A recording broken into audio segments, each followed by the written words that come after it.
सुलेमान कहता है, घने जंगलों में मेरा प्रेमी सेब के पेड़ के समान है।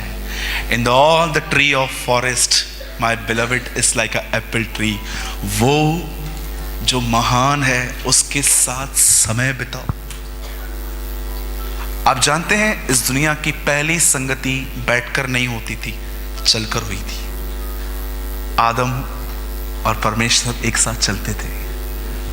कई लोगों को लगता है संगति का मतलब होता है आधा घंटा प्रार्थना करना, 15-20 मिनट दुआ करना, चलो भाई हो गया, अब पूरा दिन अपनी चलाएंगे। That is not fellowship. Fellowship जानते हैं क्या होती है? पुराने नियम में लिखा गया है, God was a friend of Ibrahim.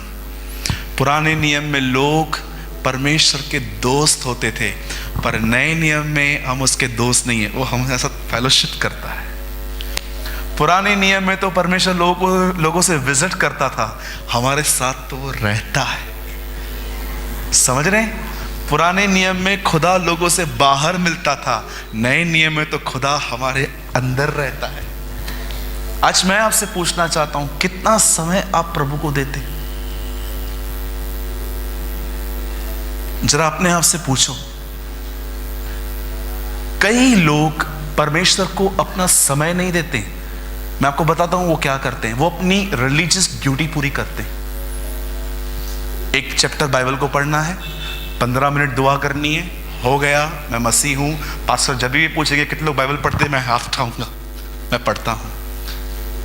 मैं आपको ऑनेस्टली कहूं, मैं बहुत स्लो स्पीकर हूं प्रेयर के अंदर। मैं बहुत काम की बात करता हूं। पिता, मैं दुआ करता हूं आपके बेटे यीशु के नाम में। मैं मांगता हूं, अब्बा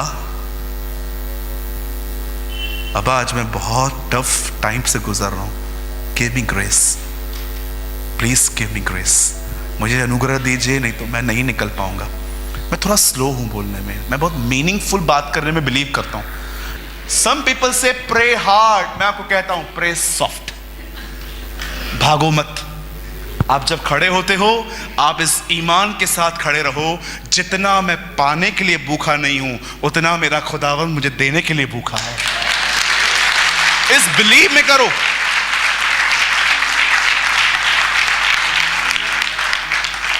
राइट? बोलो अपने बाजू वाले को, थोड़ा आंखें घूर के कहो उनको बोलो, भागो मत। आंखें घूर के ऐसे आंखें बड़ी करो, बड़ी आंखें करो, मेंढक की आंखें करके करो, भागो मत। मीनिंगफुल प्रेयर करो। आओ, आराम से बैठो और ऐसे गीत गाओ जिन गानों में आपकी आत्मा मूव हो। जैसे मैं आपको एक गीत बताता हूं, आई ऑलवेज सिंग। मैं जब भी प्रभु के साथ रहता हूं, मैं इस तरह उसके सामने बैठ के मैं आराम से कहता हूं,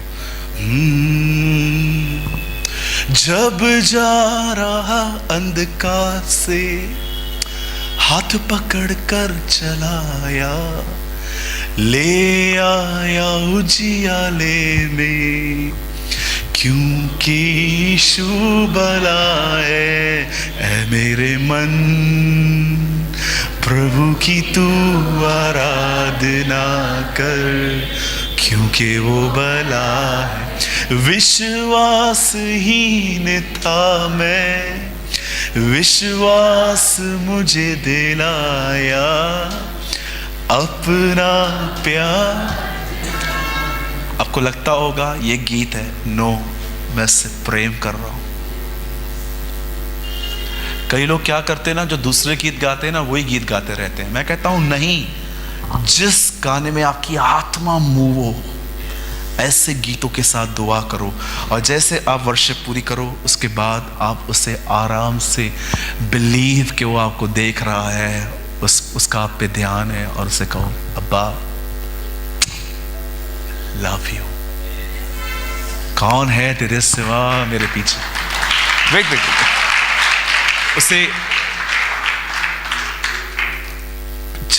don't just pray, maintain your relationship.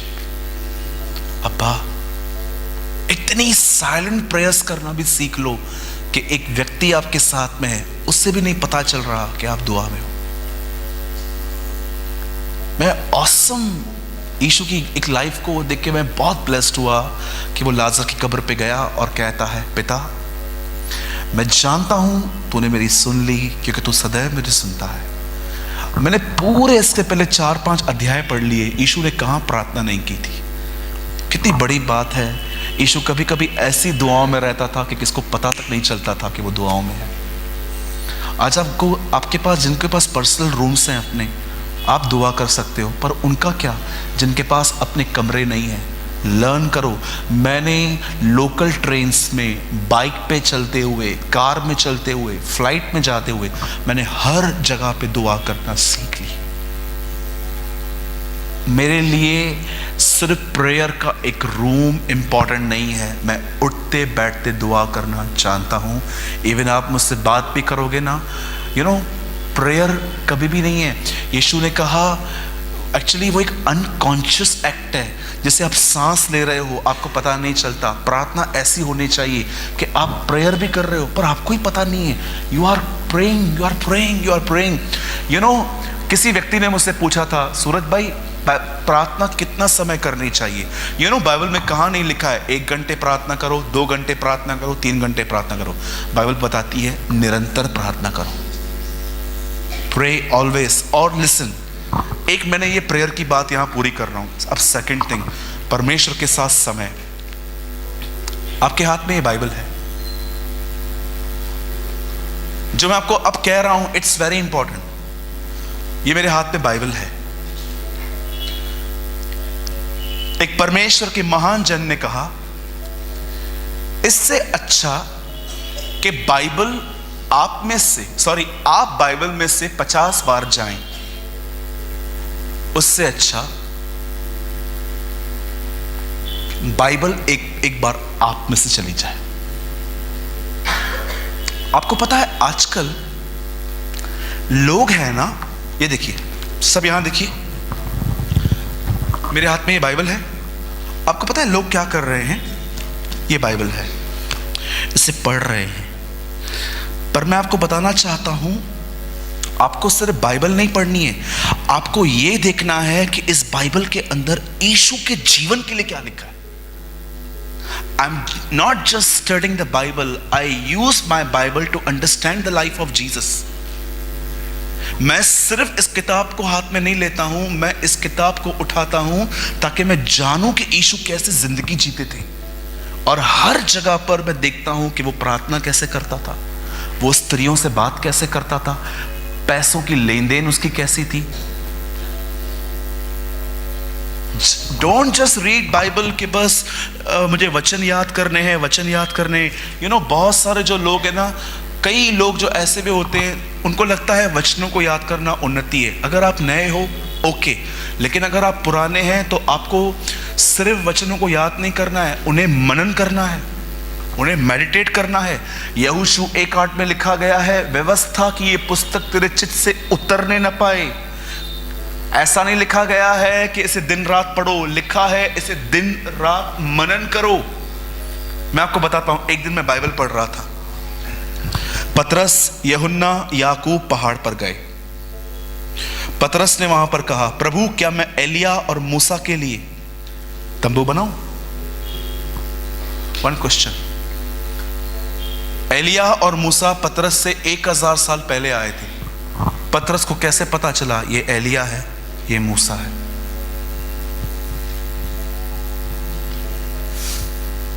कैसे पता चला? बाइबल पढ़ते समय अगर क्वेश्चन नहीं निकल रहे तो आप समझ जाओ आप बाइबल नहीं पढ़ रहे। Shall I repeat again? वचन को पढ़ते समय अगर आपके सवाल नहीं है तो आप समझ जाना आप बाइबल नहीं पढ़ रहे हो। मेरे बहुत सवाल हैं आज भी। जब आप केयरफुल स्टडी करोगे ना प्रभु के वचन को अपने लिए, आपके सवाल निकलेंगे और फिर आप किसी को ढूंढेंगे कि मेरे सवालों का उत्तर दो, या तो आप पवित्र आत्मा के पास। और आप जानते हो कई जो लोग हैं जो बाइबल पढ़ते हैं पर खुदा उन पर रिवील क्यों नहीं करता? मैं आपको बताता हूं। जानते हो बाइबल किसके लिए लिखी गई है? हे पिता, मैं आपको धन्यवाद देता हूं, यीशु ने कहा, क्योंकि तूने ये बातें बालकों पे प्रकट की है। बाइबल बच्चों के लिए लिखी गई है। ऐसे लोग जो उसे पढ़ते हैं और खुदा को कहते हैं मुझे पता ना इसका अर्थ क्या है, वो उन पर रिवील करता है। पर आप जानते हैं कुछ लोग बहुत बड़े हो गए, जो लोग बड़े हो गए हैं ना, अब वो नहीं पूछते हैं, अब वो खुद सोचते हैं इसका अर्थ क्या होगा। ये कमेंट्री, वो कमेंट्री, इसके साइट पे जाओ, उसके साइट पे जाओ, ये फलाना, ये टीना, सबके पास जाएंगे। खुदा से पूछा है कभी? बोलिए, पूछा है उससे कभी इसका अर्थ क्या है? इसीलिए बाइबल का अंतिम किताब है रेवलेशन, प्रकाशित वाक्य। खुदा रिवील करता है लोगों पर। जानते हो किन पे रिवील करता है? जो बच्चे हैं, बड़ों पे रिवील नहीं करता है। हर वचन जो आपको नहीं समझ में आता है ना, पहले खुदावंत से पूछो और उसके बाद किसी उसके खादिम से पूछो। पहले उससे पूछो, प्रभु आप मुझे बताइए। इसीलिए यीशु ने कहा ये बच्चों की किताब है, बड़ों की नहीं। चलिए।